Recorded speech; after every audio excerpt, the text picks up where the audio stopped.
الف لام را، یہ اللہ کی کتاب اور قرآن روشن کی آیتیں ہیں۔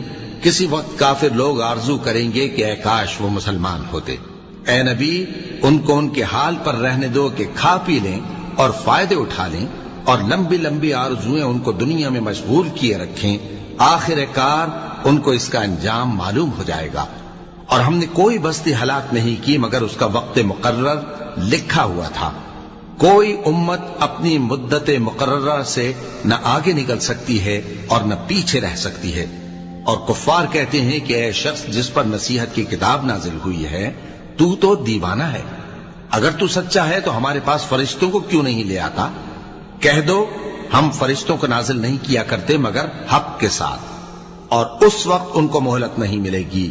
بے شک یہ کتاب نصیحت ہم ہی نے اتاری ہے، اور یقیناً ہم اس کے نگہبان ہیں۔ اور ہم نے تم سے پہلے کے مختلف گروہوں میں بھی پیغمبر بھیجے تھے، اور ان کے پاس کوئی پیغمبر نہیں آتا تھا مگر وہ اس کے ساتھ ہنسی کرتے تھے۔ اسی طرح ہم اس گستاخی کو گناہگاروں کے دلوں میں ڈالے رکھتے ہیں، سو وہ اس پر ایمان نہیں لاتے۔ اور پہلے لوگوں کی روش بھی یہی رہی ہے، اور اگر ہم آسمان کا کوئی دروازہ ان پر کھول دیں اور وہ اس میں چڑھنے بھی لگیں تو بھی وہ یہی کہیں کہ ہماری آنکھیں باندھ دی گئی ہیں، بلکہ ہم پر جادو کر دیا گیا ہے۔ اور ہم نے آسمان میں برج بنائے ہیں اور دیکھنے والوں کے لیے اس کو سجا دیا ہے، اور ہر شیطان مردود سے اسے محفوظ کر دیا ہے۔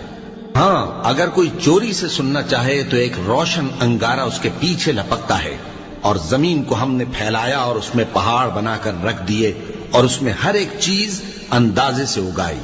اور ہم نے تمہارے لیے اور ان لوگوں کے لیے جن کو تم روزی نہیں دیتے اس میں معاش کے سامان پیدا کیے، اور ہمارے ہاں ہر چیز کے خزانے ہیں، اور ہم اس کو بمقدار مناسب اتارتے رہتے ہیں۔ اور ہم ہوائیں چلاتے ہیں جو پانی سے بھری ہوئی ہوتی ہیں، سو ہم آسمان سے مے برساتے ہیں، پھر ہم تم کو اس کا پانی پلاتے ہیں، اور تم تو اس کا خزانہ نہیں رکھتے۔ اور یقیناً ہم ہی حیات بخشتے اور ہم ہی موت دیتے ہیں، اور ہم ہی سب کے وارث ہوں گے۔ اور جو لوگ تم میں پہلے گزر چکے ہیں ہم کو معلوم ہے، اور جو پیچھے آنے والے ہیں وہ بھی ہم کو معلوم ہے۔